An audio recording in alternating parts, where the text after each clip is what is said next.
Hello students. Previous class तक हमने ये देखा था कि जीडीपी एंड जो जीएनपी है, इन दोनों में क्या रिलेशन है। और जीडीपी से एनडीपी हमने बनते हुए देखा था, और उसके साथ साथ हमने जीएनपी से एनएनपी बनते हुए भी देखा था, कैसे डिप्रिसिएशन कॉस्ट को माइनस करके हम एनपी या एनडीपी प्राप्त करते हैं।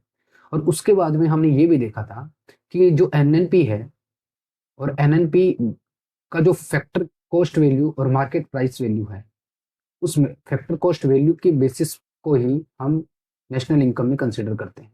नेशनल इनकम क्या होती है? बेसिकली नेशनल इनकम हमारी होती है एनएनपी एट फैक्टर कॉस्ट। और ये जो एनडीपी है या जीडीपी है, ये जीडीपी और एनडीपी को हमने दो ब्रांच में सेग्रीगेट किया था। जीडीपी एट री जीडीपी एट फैक्टर कॉस्ट और जीडीपी एट मार्केट प्राइस। और उसके साथ साथ ये जीडीपी टू टाइप्स की बताया गया था हमारे द्वारा, जो एक होती है रियल जीडीपी और एक होती है नॉमिनल जीडीपी। क्यों रियल जीडीपी और नॉमिनल जीडीपी इंपॉर्टेंट हमारे लिए? किसी देश की इकोनॉमिक हेल्थ के बारे में बताने के लिए।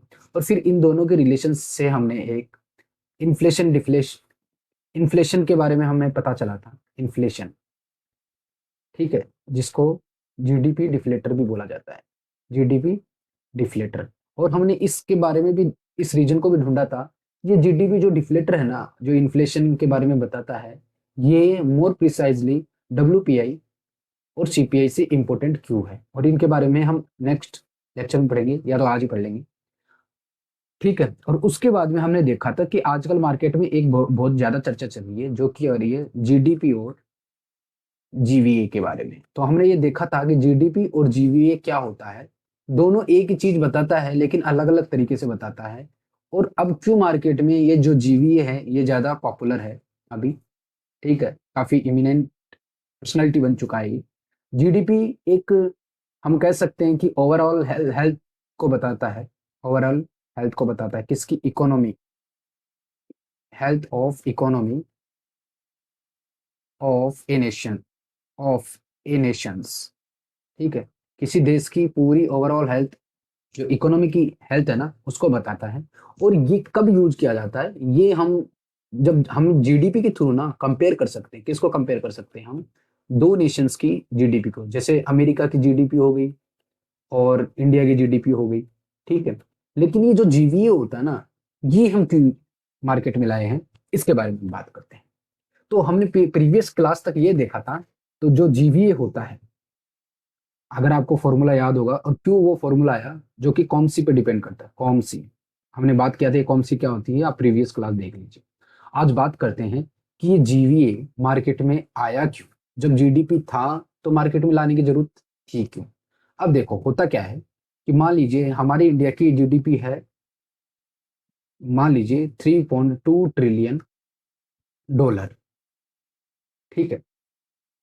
अब इस इंडिया में ये जो जीडीपी का मतलब क्या होता है? Final good and service, final good and service. अब आप कहोगे कि सर ये फाइनल गुड एंड सर्विस क्या होती है, तो इसके बारे में एक और बार हम रिकेप कर लेते हैं। मान लीजिए कि आपने आपको एक गाड़ी बनानी है, ठीक है। अब ये गाड़ी बनाने के लिए मान लीजिए आपको क्या चाहिए होगा? लेदर चाहिए होगा। लेदर के लिए क्या चाहिए होगा? यहाँ पे टायर डालने के लिए लेदर चाहिए होगा। स्टील चाहिए होगा बॉडी बनाने के लिए, ठीक है। उसके साथ साथ मान लीजिए रबर चाहिए होगा, ठीक है। रबर के टायर बनाते हैं, लेदर की मान लीजिए चेयर्स वगैरह ये सब बनाने के लिए।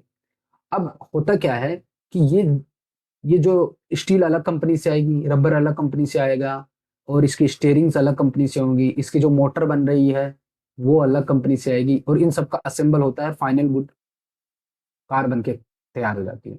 और ये जो कार है ना, ये कंज्यूमर द्वारा क्या हो जाती है? कंज्यूम कर ली जाती है, ठीक है। जो कंज्यूमर लास्ट फाइनल स्टेज पे इसको कंज्यूम करता है ना, उसको हम जीडीपी में कंसिडर करते हैं। तो फिर ये जो लेदर बना रहा है, इसकी अलग कंपनी है, तो इसका भी कुछ ना कुछ तो वैल्यू एड हुआ है ना, स्टील का, रबर का। तो इनका जो, अगर इनका हमने इंक्लूड कर लिया, यानी कि जब हम इसको देखते हैं, किसको? कार को, तो इस कार के अंदर ये आ गई, और सारी कंपनीज, अलग अलग कंपनीज की भी जीडीपी आ गई, मतलब इनके द्वारा प्रोड्यूस वैल्यू भी आ गई। तो ये दोबारा भी रिवीजन हो रहा है। कैसे हो रहा है मैं आपको समझाता हूँ। मान लीजिए एक टमाटर बना, है ना, ये टमाटर है, टमाटर का मैंने सॉस बनाया और इस सॉस को मैंने रेस्टोरेंट में बेच दिया, ठीक है। और फिर रेस्टो क्या करेगा, रेस्टो में कंज्यूमर आएंगे, कस्टमर आएंगे और रेस्टो में बैठ के इस टमाटर के सॉस को क्या कर लेते हैं, खा लेते हैं।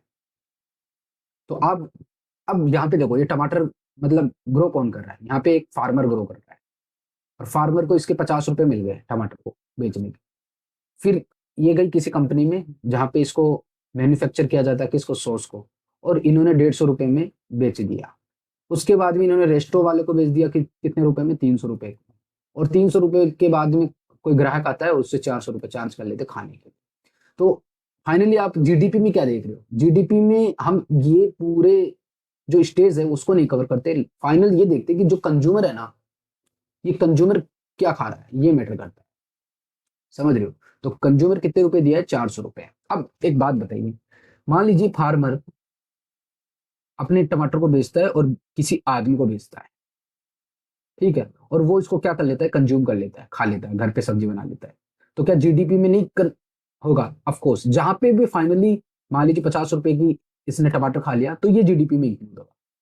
तो आप कहोगे कि सर जीडीपी में हम हर एक स्टेज को तो लेंगे नहीं, हम फाइनल जो कंज्यूमर फाइनली कंज्यूम करता है ना उसको लेंगे। तो जीडीपी में क्या हो रहा है कि ओवरऑल जो फाइनल गुड, अब देखो फाइनल, अब ये टमाटर है ना, यहाँ पे फाइनल गुड बन रहा है, लेकिन इस प्रोसेस में यहाँ पे बन रहा है, यहाँ पे बन रहा है। समझने की कोशिश करो। ये स्टेज 1 थी मान लीजिए, ये स्टेज 2 थी। तो ये जो टमाटर है ना, इस स्टेज में अगर इस वाले में देखें तो यहाँ पे फाइनल बन रहा है और इस वाले में यहाँ पे फाइनल बन रहा है, ठीक है। तो ये जीडीपी में आता है, फाइनल गुड एंड सर्विस के बारे में बताता है। तो फिर सर ये जीवी बला है क्या। अब देख लीजिए जीवी क्या बता रहा है, कि ये बताएगा कि जो आपका मैन्युफैक्चरिंग है, ये कौन सी इंडस्ट्री है, मैन्युफैक्चरिंग, ये कौन सी है, ये प्राइमरी है। प्राइमरी का मतलब क्या होता है, प्राइमरी के बारे में बताएंगे। प्राइमरी में क्या क्या आ जाता है आपकी, प्राइमरी में मान लीजिए फार्मिंग आ गई, एग्रीकल्चर, एग्रीकल्चर होना, माइनिंग आ गई, मतलब माइनिंग करके खोद के किसी चीज को निकालना, ये सारी चीज होती है ना जो पहले स्टेज पे होती है, उसको फार्मिंग होती है। तो अब होते क्या है ना, देश के इकोनॉमिस्ट, बड़े बड़े इकोनॉमिस्ट है, वो बैठे रहेंगे कि चलो 400 रुपए तो आया, ठीक है, हमारे पास जीडीपी में 400 रुपए आ गए, लेकिन ये 400 रुपए आए कहाँ, कौन सी इंडस्ट्री अच्छा काम कर रही है। तो वो देखेंगे प्राइमरी स्टेज पे 50 रुपए कमा रहे हैं, ये सेकेंडरी स्टेज है जिसको मैन्युफैक्चरिंग बोला जाता है, मैन्युफैक्चरिंग, ठीक है। ये इसमें सर्विस सेक्टर आ गया, ठीक है। तो बेसिकली क्या हो रहा है ना, ये जो जीवीए है, ये जीवीए हर एक स्टेज के बारे में बता रहा है कि हाँ, प्राइमरी मार्केट कैसा चल रहा है, सेकेंडरी मैन्युफैक्चरिंग मार्केटिंग कैसा चल रहा है, सर्विस सेक्टर मतलब टर्सरी मार्केट कैसा चल रहा है। तो जीवीए और जीडीपी में जो बेसिक डिफरेंस है ना, ये वैल्यू तो इनकी सेम ही होती है, जीडीपी की और जीवीए की अगर हम देखें तो फाइनल वैल्यू तो सेम ही होती है। क्योंकि इस जीवीए देखो, एक्चुअल जीडीपी क्या होती है, ये आपको सबको पता है, एक्चुअल जीडीपी होती है जीडीपी एट मार्केट प्राइस। और इस जीवीए से भी हम जीडीपी मार्केट प्राइस निकाल सकते हैं, कैसे निकालेंगे देखेंगे। और ये जीडीपी भी सेम, इनकी वैल्यू सेम होती है, लेकिन ये क्या होती है, सेक्टोरियल कैटेगरी, सेक्टोरियल कैटेगराइजेशन कर देते हैं इसमें, कि कौन सी इंडस्ट्री में क्या क्या चल रहा है, किसी देश की इकोनॉमी में कौन सा मान लीजिए लेवल स्लो चल रहा है। मान लीजिए कि फार्मर कम प्रोड्यूस कर रहा है, तो पता चल जाएगा कि जीडीपी कम क्यों है हो रही है। मान लीजिए टमाटर ही कम प्रोड्यूस किए गए हैं, तो जीडीपी में उसका कंट्रीब्यूशन कम होगा ना, तो पता चल जाएगा कि कौन से लेवल पे। अब मान लीजिए टमाटर तो बहुत ज्यादा प्रोड्यूस हो रहे हैं, और ये जो मैन्युफैक्चरिंग करने वाली है ना, इसमें लेबर की कमी हो गई, या फिर मान लीजिए कोई रीजन से ये कंपनीज बंद हो गई या अच्छा काम नहीं कर रही, तो ये तो टमाटर 50 रुपए का तो बेच दिया, लेकिन ये 50 से 400 रुपए नहीं बनेंगे। तो जीवीए में पता चल जाएगा कि कौन से लेवल पे गड़बड़ चल रही है। समझ रही ना। फाइनली आपने, मेरे हिसाब से अभी तक आप समझ गए होंगे कि जीडीपी क्यों देखी जाती है और जीवीए क्यों देखा जाता है, और आपको इसका जो बेसिक न्यूएंस है ना वो समझ आ गया होगा, ठीक है। अब बात करते हैं कि जब हमने कल फॉर्मूला देखा था किसका, जीवीए का, जो कि क्या देखा था, कॉमसी। कॉमसी क्या होता है, जो बच्चे कल की क्लास अटेंड किए उनको सबको पता है। अब देखो, ये जो क्या है जीवीए कॉमसी, ये जो जीवीए होता है ना, ये फैक्टर फैक्टर कॉस्ट होता है, फैक्टर कॉस्ट होता है। क्यों? अब देखो इसमें हम कॉम सी में क्या क्या देखे थे, ये सी का मतलब होता है कंजम्पशन टू एम्प्लॉय, ओ का मतलब होता है ऑपरेटिंग सरप्लस, एम का होता है मिक्स्ड इनकम, और सी का मतलब होता है कंजम्पशन ऑफ फिक्स्ड इनकम। इसमें कहीं पे भी आपको टैक्स और सब्सिडी दिख रही है क्या? नहीं दिख रही है। तो ये एक तरह से फैक्टर कॉस्ट हो गया, जैसे क्या होता है जीडीपी एट फैक्टर कॉस्ट, लेकिन उसमें सब्सिडी इंक्लूड हो। ठीक है, अब एक चीज देखना, दो चीज होती है, एक तो होता है प्रोडक्शन और एक होता है प्रोडक्ट। इन चीजों में थोड़ा डिफरेंस समझो। प्रोडक्शन का मतलब होता है प्रोसेस,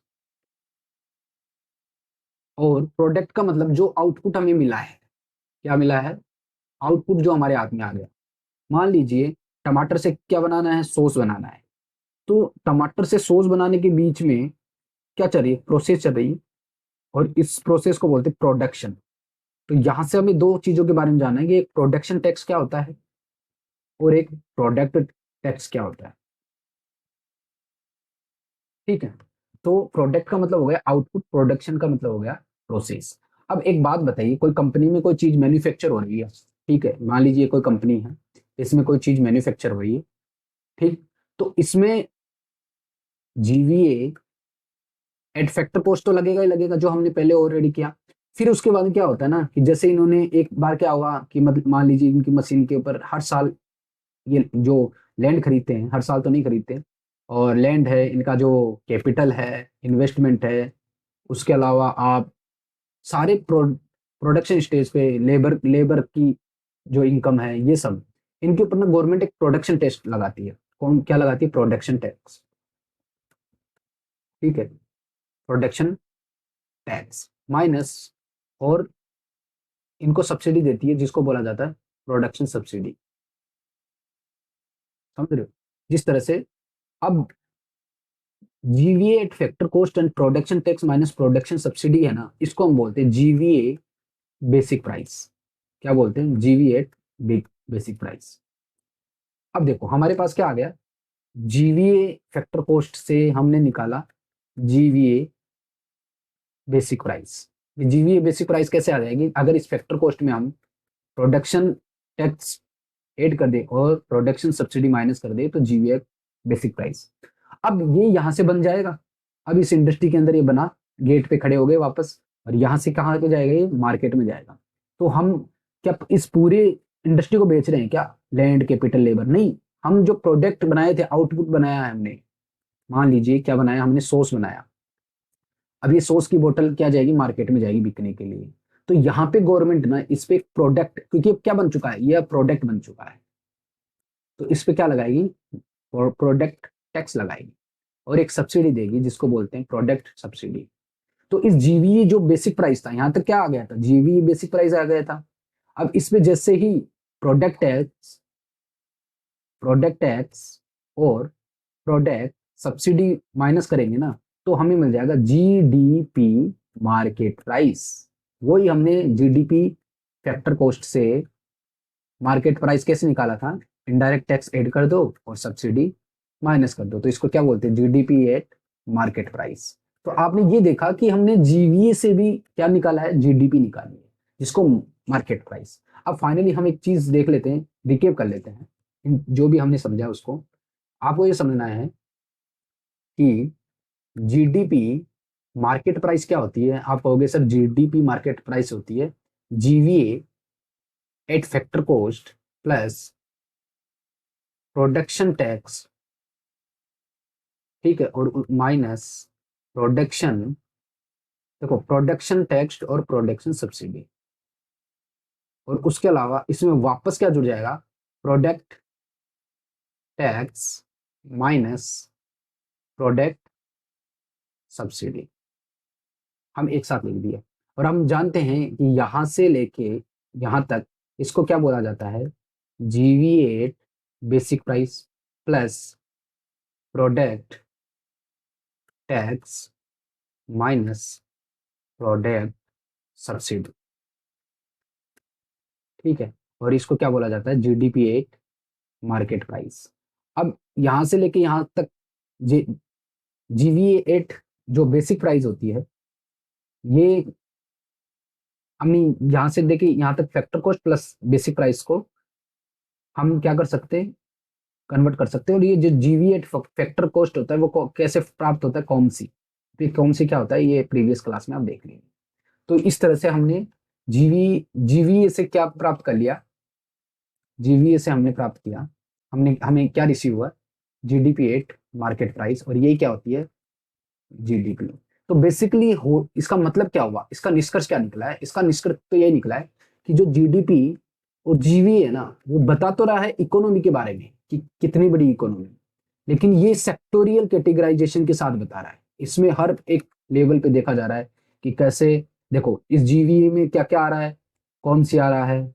उसके अलावा ये भी देखा जाता है कि प्रोडक्शन टैक्स गवर्नमेंट कितना लगाई है, प्रोडक्ट सब्सिडी कितना लगाई है, प्रोडक्ट टैक्स कितना लगाई है, प्रोडक्ट सब्सिडी कितना लगाई है, समझ रहे हो। तो हर एक सेक्टोरियल कैटेगराइजेशन होती है और जीडीपी फाइनली क्या हो जाती है, ओवरऑल इकोनॉमी के बारे में बता रहा है, ओवरऑल इकोनॉमी के बारे में बता रहा है। तो आई थिंक यहां तक आपने समझ ली। अब आप कहोगे कि सर ये प्रोडक्ट टैक्स और प्रोडक्शन टैक्स होते कौन से, अगर इनका एग्जाम्पल देखो ना तो मैं आपको एग्जाम्पल भी प्रोवाइड करवा सकता हूँ। बेसिकली जो प्रोडक्शन टैक्स होते हैं ना, ये याद कर लो प्रोडक्शन टैक्स कौन कौन से होते हैं जो कि फिक्स होते हैं। अब ये प्रोडक्शन टैक्स यूनिट्स पे तो डिपेंड करेंगे नहीं। आप कहोगे कैसे सर, मैं समझाता हूँ। मान लीजिए एक फैक्ट्री बनी और फैक्ट्री पे क्या है ना कि चाहे आप 100 की बोतल बनाओ चाहे 1000 सॉस की बोतल बनाओ, प्रोडक्शन टैक्स तो एक बार ही लगेगा ना, ठीक है। चाहे पूरे दिन में आप एक बनाओ चाहे 1000 बनाओ, तो प्रोडक्शन टैक्स यूनिट पे नहीं डिपेंड करता। प्रोडक्ट टैक्स होता है ना वो यूनिट पे डिपेंड करता है। मान लीजिए 100 की बोतल है, तो वो जैसे मार्केट में आएंगे ना तो उस पर लिखेगा कि इतने रुपए जीएसटी लग गया, तो वो एक बोतल पे लगेगी नहीं, ना कि ऐसे देखा जाएगा कि एक आदमी ने एक बोतल खरीदा और उसपे जितनी भी बोतल मैन्युफैक्चर हुई उस पे लग गया, उसके बराबर लगे नहीं ना। हर एक प्रोडक्ट पे अलग अलग लगेगा। मान लीजिए साबुन पे अलग लगेगा है, और अगर आप 2 बोतल लोगे तो दो दो दो के लिए पैसा देना पड़ेगा, 3 लोगे तो 3 के लिए पैसा देना पड़ेगा। तो ये होता है प्रोडक्ट टैक्स। तो प्रोडक्शन टैक्स का अगर आप एग्जाम्पल देखो ना तो कौन कौन से आगे, लैंड रिवेन्यू मैंने पहले बोला था।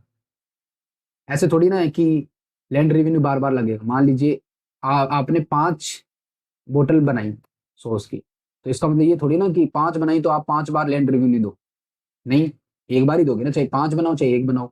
आपने फैक्ट्री डाली है, शुरुआत में जब आप रजिस्ट्रेशन करवाते हो कंपनी का, है ना, ये सारे टैक्स आ जाते हैं। अब प्रोडक्ट टैक्स क्या होता है, ये यूनिट्स पे डिपेंड करता है। तो सी सबसे पहले तो आपको समझ आ गया जीएसटी लगता है, हर एक बोतल पे अलग अलग लगेगा, ठीक है। चाहे सेम बोतल लाओ तो आपको अलग अलग पैसे देना पड़ेगा, ठीक है। सेल्स सेल्स टैक्स हो गए, ठीक है। मान लीजिए हर एक मारुति बेच रहे हो अलग अलग मारुति, ऐसे थोड़ी ना कि आपने 50 मारुति बेची है तो सभी के साथ एक साथ लगेगा, हर एक मारुति पे अलग अलग, जितनी यूनिट बिकेगी उतनी मिलेगी। सर्विस टैक्स हो गई, ठीक है। मान लीजिए होटल में आपने खाना खाने गए, तो 2 मेंबर, आपने 2 ग्लास की मान लीजिए आपने 2 जूस मंगाया तो दोनों पे अलग अलग जीएसटी लगी है। या फिर इंपोर्ट और एक्सपोर्ट, जितनी यूनिट आप इंपोर्ट करोगे या जितनी यूनिट आप एक्सपोर्ट करोगे उन पे अलग अलग टैक्स लगे। तो ये होती है प्रोडक्ट टैक्स। तो आई थिंक यहाँ तक आपको समझ आता। तो अभी तक हमने क्या क्या देखा, हमने ये देखा कि जो जीडीपी होती है ना वो फैक्टर कॉस्ट से भी मार्केट प्राइस में फाइंड आउट की जा सकती है। और जो जीवीए होता है, जो फैक्टर कॉस्ट, उसको पहले हम जीवीए को बेसिक प्राइस में कन्वर्ट करते हैं, और उसके बाद में ये आगे अगर इसमें प्रोडक्ट टैक्स और प्रोडक्ट सब्सिडी माइनस कर देना तो जीडीपी मार्केटिंग प्राइस पे मिल जाती है। तो फाइनली हमने ये 2 चीजें आज देख ली। अब बात करते हैं कि जीडीपी होती है ये किस किस तरह से मेजर की जाती है, कौन कौन से लेवल पे मेजर की जाती है, और किस तरह से होती है, किस क्या क्या मेथड होती है इसको मेजर करने की। एक होती है value added method, value added method. इस मेथड में आपको बताने की जरूरत नहीं होगी कि वैल्यू किस तरह से एड की जाए। जैसे हमने जीवीए देखा है, क्या देखा है, जीवीए, उसी से भी तो जीडीपी मिली है ना। और जीवीए होता क्या है, वैल्यू तो ऐड कर रहे हैं ना, और इसी से भी जीडीपी मिली है। तो जीडीपी को अलग अलग मेथड से देखा जाता है, हम सारे मेथड के बारे में देखा जाता है। तो इसमें बेसिकली किसी चीज का अगर हमें वैल्यू फाइंड आउट करना है, मान लीजिए कि जो सॉस की बोतल 150 रुपए में खरीदा आपने और 300 रुपए में किसी रेस्टोरेंट को बेच दिया, तो आप कहोगे कि कितने रुपए वैल्यू एड किया, तो आप कहोगे final product minus initial product, मतलब 300 माइनस 150 कितना हो गया 150। तो आप कहोगे कि मैंने 150 रुपीज इसमें ऐड कर दी। तो आप क्या कहोगे कि जो final output minus initial output, तो ये आपकी वैल्यू एडेड मेथड हो।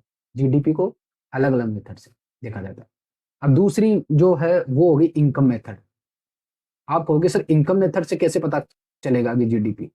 मान लीजिए कि आपने एक फैक्ट्री में क्या बनाया, यही सॉस बनाया, ठीक है, टोमेटो इसके केचप बनाया, और इसमें लैंड का हम क्या दे रहे हैं, रेंट भी दे रहे हैं, ठीक है, कुछ लेबर कर रही है उसका वेज भी ऐड कर रहे हैं, और हम जो कैपिटल इन्वेस्ट किए हैं उसका इंटरेस्ट भी भरेंगे, और कुछ हम प्रॉफिट भी रखेंगे।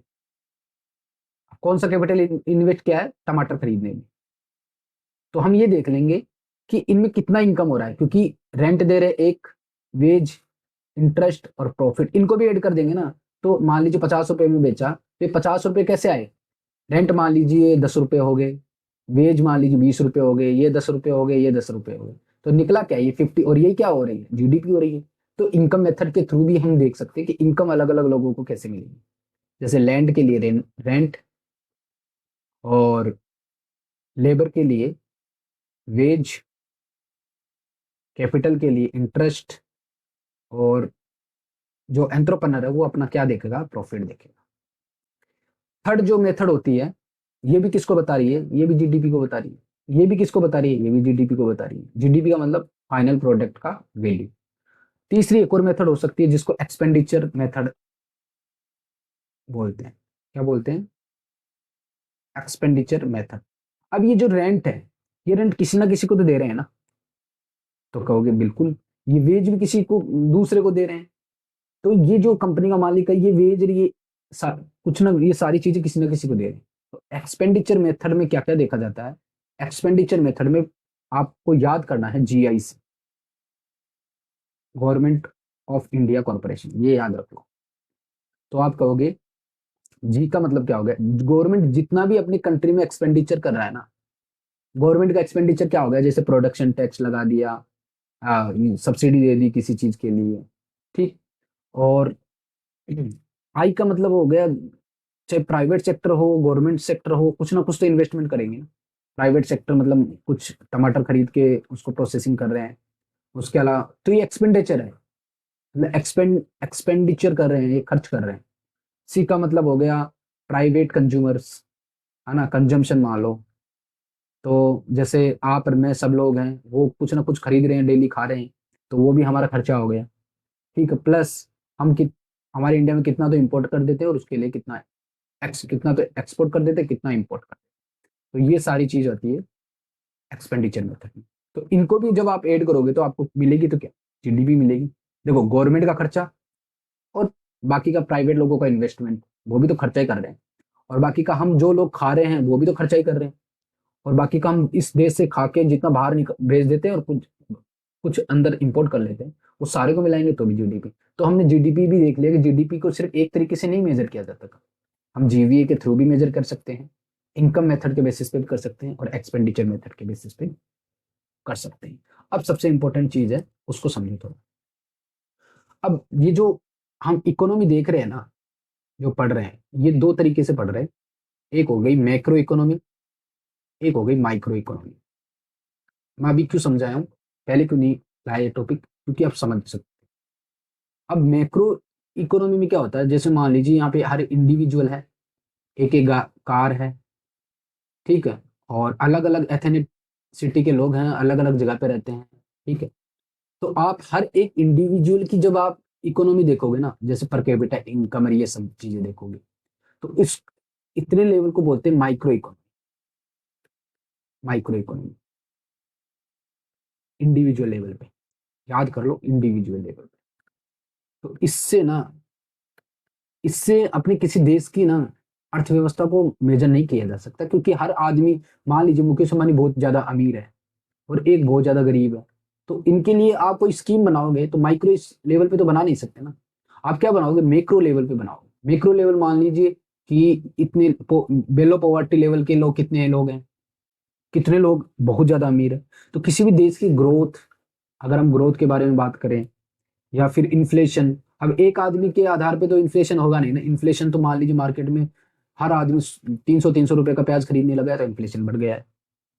या फिर हम पॉवर्टी की बात करेंगे तो एक आदमी के आधार पे तो पॉवर्टी देखेंगे नहीं, देखेंगे कि पॉवर्टी अपने देश में अभी रिसेंटली डेटा आया है कि 34 करोड़ से अबव जो इंडियंस हैं, आ, वो क्या है ना, मल्टी लेवल और ये मल्टी डायमेंशनल पॉवर्टी लेवल से बाहर आ चुके हैं। तो ये सब होती है ना, ये पूरे मास स्केल पे देखा जाता है। और इसके लिए कंट्री क्या प्लानिंग लाएगी, समझ रहे हो, ये किस पे डिपेंड करता है, मैक्रो पे। तो हम इंडिया में जो भी हम इकोनॉमी पढ़ते हैं वो बेसिकली मैक्रो लेवल पे देखा जाता है, क्योंकि इंडिविजुअल लेवल पे इंडिविजुअल पे भी देखा जाता है लेकिन ये बहुत टफ होता है। ठीक है, तो जितनी प्लानिंग बनती है, जितनी स्कीम्स बनती है, वो मैक्रो लेवल पे बनती है। जो हमने अभी तक जो पढ़ा है उसका रिकेप कर लेते हैं। पहले हमने ये देखा था कि जो जीडीपी मार्केटिंग कॉस्ट होती है, मार्केटिंग प्राइस पे होती है जीडीपी, मार्केटिंग प्राइस पे वो क्या होती है, GDP eight character cost plus indirect tax minus subsidy. ठीक है, तो हम ये देख सकते हैं कि अगर जीडीपी, अगर हम देखना चाहते हैं किसी देश की अर्थव्यवस्था में यानी इकोनॉमी में गवर्नमेंट की क्या भागीदारी है और कितना टैक्स बर्डन है, तो हम कैसे फाइंड आउट कर सकते हैं। मतलब गवर्नमेंट पे कितना टैक्स बर्डन लग रहा है, मतलब लोगों की जेब पे कितना पड़ रहा है, गवर्नमेंट कितना टैक्स दे छोड़ रही है जिसको सब्सिडी बोलते हैं। तो हम फाइंड आउट कर सकते हैं GDP at market price minus GDP at character cost. ये हमारी किसी देश की क्या बताती है, tax burden on tax burden on economy. ये क्वेश्चन यूपीएससी ने पूछा था और बहुत बच्चे कंफ्यूज हो गए थे कि किसी देश की इकोनॉमी में टैक्स बर्डन कैसे फाइंड आउट कर सकते हैं। तो ये इसका सीधा सीधा फॉर्मूला होगा जो कि यहाँ से मिलता है, लेकिन ये समझ नहीं पाए कि एक्चुअली ये क्या शो करना है, तो इसलिए मैं ये एक्स्ट्रा वो आपको समझा दिया। अब समझने वाली बात है कि हमारा, मैंने बोला था जो रियल जीडीपी होती है वो हमेशा एक बेस ईयर के बेसिस पे होती है। तो ये जो बेस ईयर था पहले 2011-12 था, लेकिन उसके बाद में अभी जो करंट गवर्नमेंट है उसने रिवाइज किया इसको।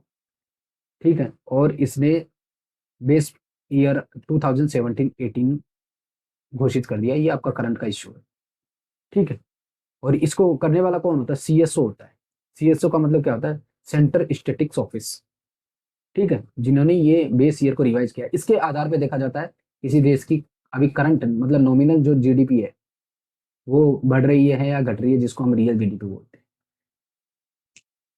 ठीक है, अब चलते हैं कि हमारी लाइफ की जो सबसे इंपॉर्टेंट इंडेक्स है, जो कि जिसको हम बोलते हैं एचडीआई, और इसके आधार पे हम कुछ डेटा के बारे में देखेंगे जिसको क्या बोला जाता है, ह्यूमन डेवलपमेंट इंडेक्स। ये one of the most important index है। ये इंडेक्स किसी देश की अर्थव्यवस्था की जो हेल्थ है, उसको जीडीपी तो बता देता है, लेकिन वो हेल्थ किस तरह से इफेक्ट कर रहा है उसको देखा जाता है कि मतलब डेवलपमेंट कितना हो रहा है। देखो, जीडीपी सिर्फ ग्रोथ रेट दिखाया गया, और जो ये इंडेक्स होते हैं जैसे एचडीआई ये सब है, ये डेवलपमेंट दिखाता है। तो आप कहोगे सर ग्रोथ रेट और डेवलपमेंट में कैसे, मान लीजिए आप बहुत ज्यादा पैसा कमा रहे हो तो आपकी ग्रोथ तो हो रही है।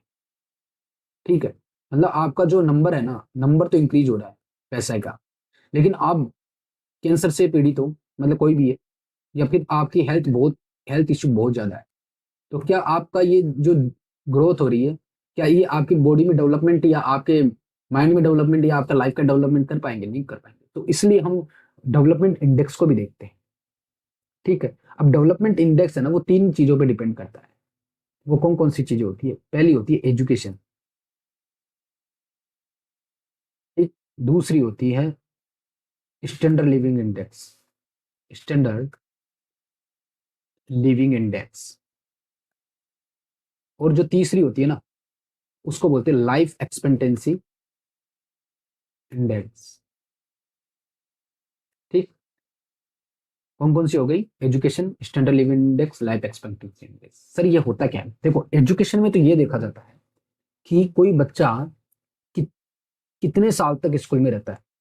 मतलब पहले एक्सपेक्ट किया जाता है कि एक्सपेक्टेड ईयर इन स्कूलिंग, कितने साल तक स्कूल में रहेगा। मतलब फर्स्ट क्लास से लेकर ट्वेल्थ में छोड़ देता है, ट्वेल्थ में या फिर इलेवंथ में छोड़ देता है, टेंथ में छोड़ देता है, ऐसे। और एक होता है mean year of school, mean year of schooling, के सारे कंट्री में जितने बच्चे हैं उनका फिर मीन निकाला जाता है, एवरेज निकाला जाता है कि हाँ भाई इस कंट्री में इतने साल तक बच्चे पढ़ाई करते हैं। स्टैंडर्ड लिविंग इंडेक्स में क्या होता है? इसमें ये देखा जाता है कि हम हमारी जो पर कैपिटा इनकम है ना, वो कितनी है। अब इसमें ना एक झोल है, कैसे मैं बता दूं। जैसे अपन बात तो करते हैं कि हमारी जो इकोनॉमी है वो फिफ्थ लार्जेस्ट इकोनॉमी है। इसका मतलब हम 5वें नंबर पे अमीर देश है। लेकिन इनके लोगों की हालत देखो, क्या यहाँ के लोग भी इतने अमीर है। इसके बारे में अभी एक डेटा लाऊंगा, बड़ा इंटरेस्ट है, मजा आएगा आपको समझने में। तो पर कैपिटा इंडेक्स इनकम को देखा जाता है, ठीक है। अब लाइफ एक्सपेक्टेंसी इंडेक्स का मतलब होता है किसी देश में कितने साल तक लोग जीते हैं। तो अपने इंडिया में है 70.15 ईयर्स, इतने साल तक लोग जीते हैं। तो इससे हमें ह्यूमन डेवलपमेंट इंडेक्स कैसे पता चलेगा? तो हम ना अभी कुछ डेटा के साथ खेलते हैं। ये थोड़ा सा आपको बड़ा इंटरेस्ट है, ये आपके मेंस में या फिर हर एग्जाम में काम आएगा और पूछा भी जा सकता है। तो इनके बारे में बात करते हैं कि ये किस तरह से वर्क करता है। तो सबसे पहले अपन चलते हैं किस पे, यहां से चलते हैं पर कैपिटा इनकम के बेसिस पे, ठीक। तो सबसे पहले अपन किसकी बात कर लेते हैं? पर कैपिटा इंडेक्स के बारे में। तो इसको बोल जो तो इसके बारे में कुछ इंपॉर्टेंट डेटा है, उसको कलेक्ट करते हैं। जो इंडियन नेशनल इनकम होती है ना, इसके बारे में सबसे पहले दादा भाई नौरोजी ने आवाज उठाई थी, और उनकी एक किताब थी ब्रिटिश अन ब्रिटिश रूल, ठीक है। और उन्होंने ये बताया था कि 19 1868 में कि हर आदमी के पास में एक साल के कम से कम 20 रुपए चाहिए अपना जीवन व्यतीत करने के लिए, ठीक है। मतलब इनकम पर मंथ। और उसके अलावा दो तीन आपको और याद रखने, फाइनले सीरेंस, उन्होंने बोला था, वो 1911 में बताया था कि पर कैपिटा इनकम कम से कम कितनी होनी चाहिए, 49 रुपीज, 1911 में, एक महीने की। उसके अलावा वादिया एंड जोशी साहब ने, क्योंकि क्वेश्चन पूछे गए हैं इनके बारे में इसलिए मैं आपको ये बता रहा हूँ। वादिया एंड जोशी साहब ने बोला था कि पर कैपिटा इनकम 44.30 रुपीज होना चाहिए, जो कि 1913 में 14 में बोला था। और उसके बाद में 1925-29 के आसपास डॉक्टर वी के आर राव साहब ने बताया कि पर कैपिटल इंडेक्स 76 रुपीज होनी चाहिए, मतलब इनकम। आप यहाँ देख सकते हो, देखो पहले 20 रुपए, फिर 49 रुपए, फिर थोड़ा पैसा कम हुआ, फिर 76। ये हमारे देश की इन्फ्लेशन को बता रहा है कि पहले जहाँ 20 रुपए में काम चल जाता पूरे महीने, अब 49 रुपीज चाहिए। उसके बाद बोला कि 44.3 रुपीज चाहिए। तो इस तरह से ये इन्फ्लेशन को भी शो कर रहा है। तो पर कैपिटा इनकम कम से कम इतनी होनी चाहिए उस टाइम के अकॉर्डिंग, ये पूछा गया था। और यूपीएससी का क्वेश्चन है ये। और काफी बच्चे इसमें कंफ्यूज हो गए थे कि इनका नाम दिया गया था कि ये लोग किससे एसोसिएटेड है। लोगों को पता ही नहीं था कि ये पर कैपिटा इनकम के बारे में बताया। तो मैं ये आपको प्रोवाइड करवा रहा हूँ। अब बात करते हैं कि एजुकेशन के बारे में। तो बोला जाता है कि जो जर्मनी है ना, जर्मनी में हर एक बच्चा कम से कम 14 ईयर्स तो पढ़ाई करता है, ठीक है। इंडिया और चाइना का जो है, क्या आप कोट कर सकते हो आपने, उनका है 7 ईयर्स। मतलब इंडिया में हर एक लड़का कम से कम 7 साल तो पढ़ाई करता है। मतलब ऑन एन एवरेज लिया गया है, कुछ लोग अनपढ़ भी है तो उनका भी एवरेज कंसिडर कर लिया गया। और जितनी भी अफ्रीकन कंट्रीज है, अफ्रीकन कंट्रीज, ठीक है, उनका ऑन एन एवरेज आया है 6 ईयर्स। और आपको खुशी होगी जानकर, जो हमारे पड़ोसी देश हैं, हमारे भारत का बहुत ज्यादा भला चाहने वाले पाकिस्तान साहब, ठीक है, उनकी 5 ईयर्स, यहाँ पे सिचुएशन इतनी इतनी पैथेटिक है ना इन पाकिस्तान वाली, क्या ही बताएं। ठीक है, तो इनकी तो बात करना ही गलत है। अब बात करते हैं अपन expectancy years, live expectancy years के कितने साल तक कोई आदमी जीता है। तो सबसे ज्यादा है, आपको ये याद रखना चाहिए, जापान में हर एक आदमी 84.62 ईयर्स जीता है। वहीं यूएसए में 77.28 ईयर जीता है। वहीं इंडिया में अगर देखा जाए तो वो कितनी है, 17.15 और 16 ईयर्स। तो ये क्या बता रहा है कि भाई जहाँ पे अच्छे, जितनी ज्यादा अच्छा हेल्थ रहेगा ना, वो लोग उतना ही ज्यादा जिएंगे। मान लो जापान में ज्यादा टेक्नोलॉजी है, हेल्थ सेक्टर बहुत इंप्रूव्ड है, तो ये हमारे देश की कंडीशन बता रहे हैं कि जर्मनी में ज्यादा दिन तक बच्चे पढ़ते हैं तो उनकी बच्चों के ऊपर अच्छी तरह से फोकस होता है। इंडिया में वही बेचारे कम साल तक पढ़ते हैं क्योंकि घर की जिम्मेदारी या फिर जॉब अनएम्प्लॉयमेंसी के कारण। मान लो पाकिस्तान की तो हमसे भी ज्यादा कंडीशन खराब है। तो ये जो एचडीआई इंडेक्स है ना, ये हर देश की इकोनॉमी के साथ साथ, ग्रोथ के साथ साथ उनके डेवलपमेंट के बारे में भी बात करता है। इस चीज को थोड़ा ध्यान रखना। इसलिए ये जितने भी डेटाज है ना, मैं आपके सामने प्रोवाइड करवाया। ठीक है, अब बात करते हैं कि सर जो सबसे इंपॉर्टेंट डेटा है हमारी आंख खोल देने वाली, उसकी बात करते हैं। जो हमारी इकोनॉमी है इंडिया की, वो फिफ्थ लार्जेस्ट है, सबको पता है। जो कितनी है, 3.7 ट्रिलियन डॉलर।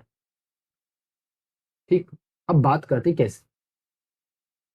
ठीक है, और ये बोला गया है कि ये 2027 तक अपनी जो ये इकोनॉमी है, जीडीपी है, ये बढ़ जाएगी 5 ट्रिलियन डॉलर तक, जो कि थर्ड लार्जेस्ट कंट्री बन जाएगी। ठीक है, मैं गवर्नमेंट के जो करंट डेटा है ना वो उठा के दे रहा हूँ। और ये 27 तक है। ठीक है, और 23 तक, 2030 तक ये 7th ट्रिलियन डॉलर की इकोनॉमी बन जाएगी। ठीक है, और ये है नॉमिनल जीडीपी के बेसिस पे।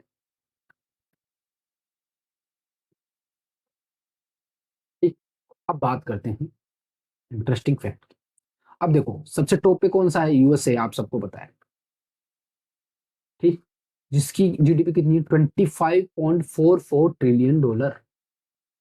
दूसरे नंबर पे कौन सी है, चाइना, जिसकी कितनी है, 17.96 ट्रिलियन डॉलर। आपको याद नहीं रखना, सिर्फ मैं आपको कंपेयर करना बता रहा हूँ क्यों इंपॉर्टेंट है, हम अंधेरे में जी रहे हैं। जर्मनी की कितनी है, जर्मनी की है 4.23 ट्रिलियन डॉलर। उसके बाद में कौन आता है, जापान। जापान की कितनी है, 4.08 ट्रिलियन डॉलर। उसके बाद में अपना प्यारा इंडिया, जिसकी कितनी है, 3.7 ट्रिलियन डॉलर। उसके बाद ये यूके, जिसकी है 3.08 ट्रिलियन डॉलर। उसके बाद में फ्रांस आता है, जिसकी कितनी है, 2.7 ट्रिलियन डॉलर। आपको ये याद नहीं करना, मैं सिर्फ आपको समझाने के लिए बता रहा हूँ। ये इकोनॉमी आप देखो ना, यूएसए और चाइना कितना आगे है हमसे, भाई हम यहाँ पे हैं। अब बात करते हैं कि पर कैपिटा इनकम, क्या हम 5वें नंबर पे आए हैं, तो क्या डिजर्व करते हैं 5वें नंबर पे। देखो पर कैपिटा इनकम का मतलब है 83.06 thousand dollar per year income है इनकी। वहीं चाइना की कितनी है, अब ये हो गई 13.16 थाउजेंड डॉलर, मतलब थाउजेंड और लगा दो इसके पीछे डॉलर। वहीं जापान की कितनी है, 56.04, ये जर्मनी की है, 1000 डॉलर। उसके बाद में जापान की 34.55 थाउजेंड डॉलर, मतलब हर एक आदमी इतना कमाता है एक साल में। वहीं इंडिया की कितनी है वो देखो, 2.85। अब पता चला असलियत क्या है। और उसके बाद में यूके की भी देख लो एक बार, यूके की है 52.43 थाउजेंड डॉलर। और फ्रांस की है 48.22 थाउजेंड डॉलर। आप खुश हो रहे थे कि हम पांचवी इकोनॉमी तो बन गए हैं, ठीक है, ओवरऑल इकोनॉमी।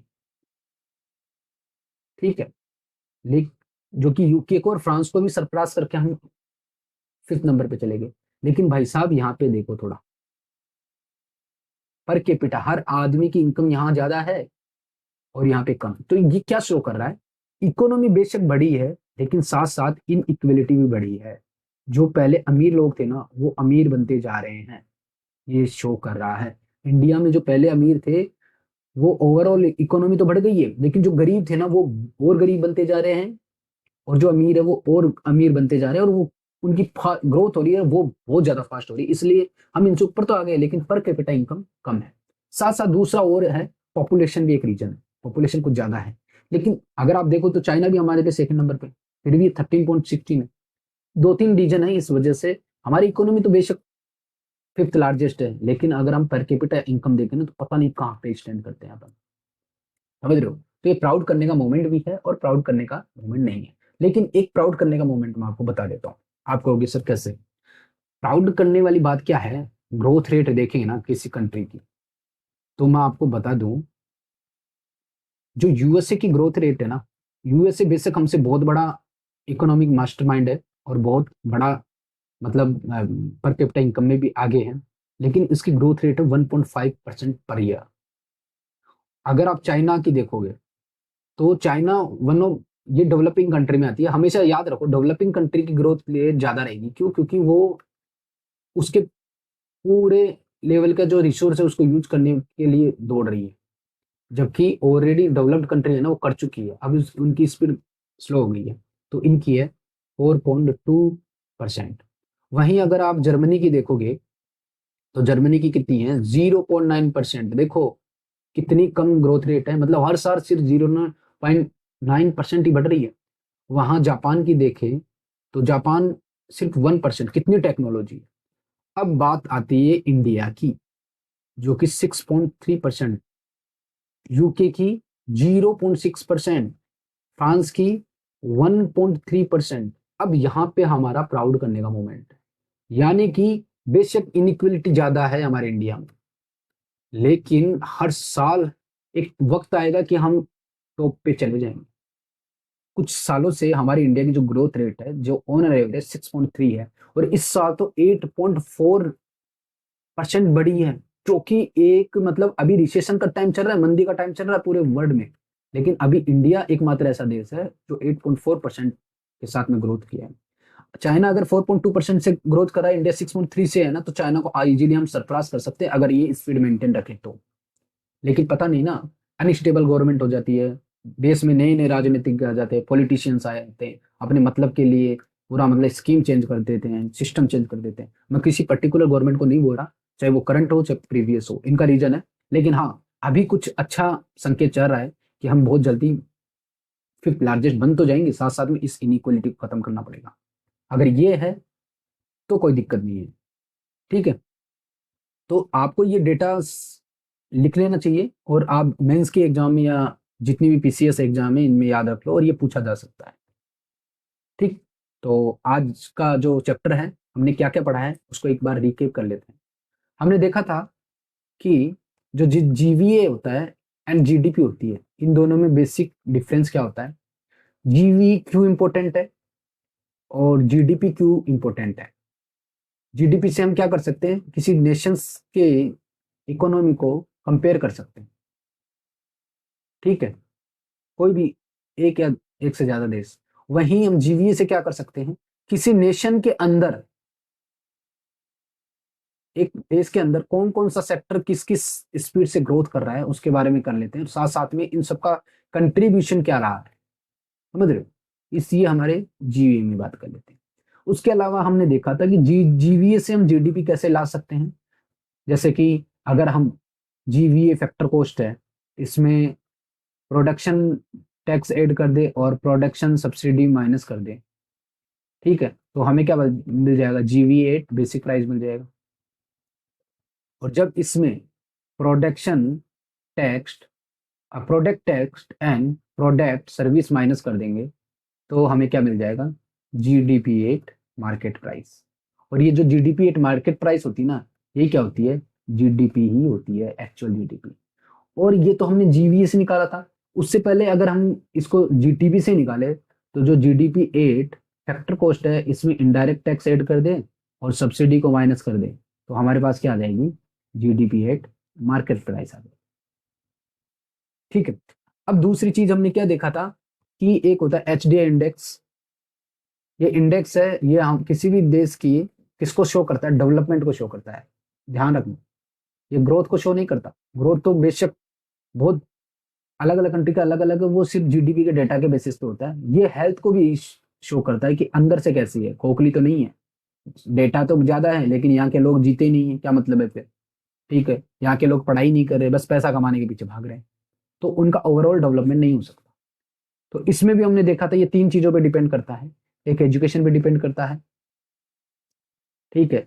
एक ये लाइफ एक्सपेक्टेंसी पे डिपेंड करता है और तीसरा किस पे स्टैंडर्ड लिविंग इंडेक्स पे डिपेंड करता है। जिसमें एजुकेशन में हम देखते हैं कि कितने साल तक बच्चा स्कूल में रहता है और मीन ईयर्स ऑफ स्कूल कितना है किसी कंट्री का। लाइफ एक्सपेक्टेंसी में देखा जाता है कि कितने साल तक वो जीता है, एज कितनी जीती है। और स्टैंडर्ड लिविंग इंडेक्स में हमने देखा था कि पर कैपिटा जो इन कंट्री का है वो कितना है। और इसी के बेसिस पे हमने कुछ डेटा के बारे में क्या किया था, हमने डिस्कस किया था कि किस तरह से हमारी लार्जेस्ट इकोनॉमी तो बन जाएगी, लेकिन उसके साथ-साथ इनइक्वालिटी है वो भी बढ़ रही है, इसलिए देश को किस चीज़ पे ध्यान देना चाहिए, स्मॉलर सेक्शन पे भी ध्यान देना चाहिए। बेशक बड़े बड़े जो बिज़नेसमैन हैं, उनका तो बहुत बड़ा इम्पोर्टेंट रोल है, उन पे भी ध्यान दो, साथ-साथ अब जो लोग नीचे के लेवल पे हैं, उनके ऊपर भी गवर्नमेंट का क्या होना चाहिए, ध्यान देना चाहिए। तो हमने आज यहाँ तक पढ़ा, जो इंडिया की जीडीपी है, पीपीपी पे, पीपीपी मतलब परचेजिंग पावर पैरिटी के बेसिस पे वो है थर्ड लार्जेस्ट इकोनॉमी। मतलब हम तीसरे नंबर पे स्टैंड करते हैं। आपको पूछोगे सर ये पीपीपी क्या है, तो वो हम नेक्स्ट सेशन में देखेंगे और बहुत अच्छी तरीके से पढ़ेंगे। Thank you for watching this video.